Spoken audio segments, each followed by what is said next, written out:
Tippin flicked a corn chip at her. Kovac regarded himself critically in the mirror of Liska's compact. The split in his forehead had been cleaned and patched by an overworked resident in the Hennepin County Medical Center ER, where gangbangers were regularly patched up or zipped into body bags. He'd been embarrassed to go there with anything less than a gunshot wound, and the young woman had given him the attitude that treating anything less was beneath her. Sexual attraction hadn't been part of the picture. He assessed the damage with a critical eye.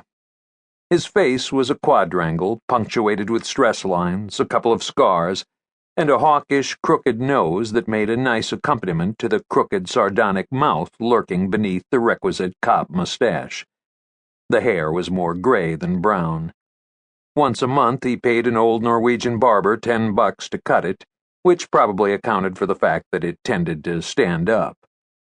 He'd never been handsome, in the GQ sense of the word, but he'd never sent women running either, at least not because of his looks. One more scar wasn't going to matter. Liska studied him as she sipped her beer. "It gives you character, Sam." "It gives me a headache," he groused, handing the compact back to her. "I already had all the character I needed." "Well, I'd kiss it and make it better for you. But I already kneecapped the guy who did it. I think I've done my part." "And you wonder why you're single," Tippin remarked. Liska blew him a kiss. "Hey, love me, love my asp. Or in your case, Tip, kiss my asp." The front door swung open and a gust of cold air swept in, along with a new pack of patrons. Every cop's eye in the place went instantly flat, and the tension level cranked a notch. The cop collective guarding against outsiders.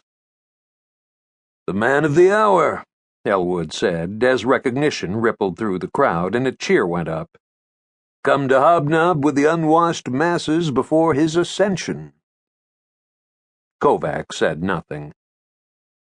Ace Wyatt stood in the doorway in a double-breasted camel hair topcoat, looking like Captain America, master of all he surveyed. Square jaw, white smile, groomed like a fucking game show host. He probably tipped his hairstylist $10 and got a complimentary blowjob from the shampoo girl. "Is he wearing makeup?" Tippin asked under his breath. "I heard he gets his eyelashes dyed." "That's what happens when you go Hollywood," Elwood said. "I'd be willing to suffer the indignity," Liska said sarcastically. "Did you hear the kind of money he's getting for that show?" Tippin took a long pull on his cigarette and exhaled. Kovac looked at Captain Ace Wyatt through the cloud.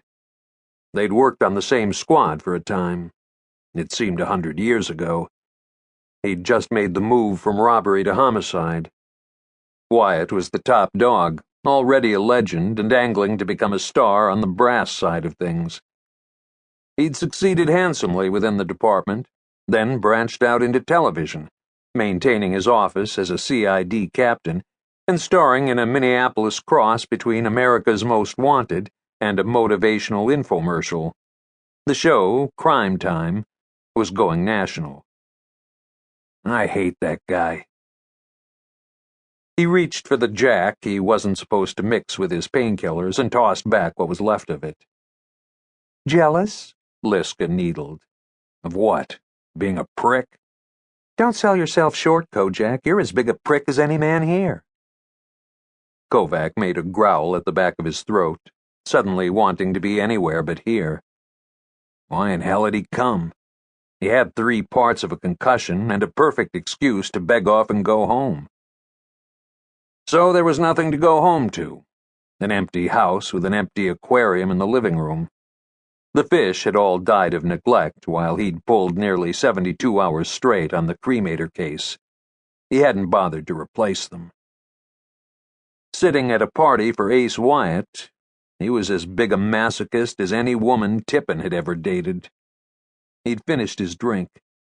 As soon as Wyatt's posse cleared the door, he could make his way through the crowd and slip out. Maybe go down.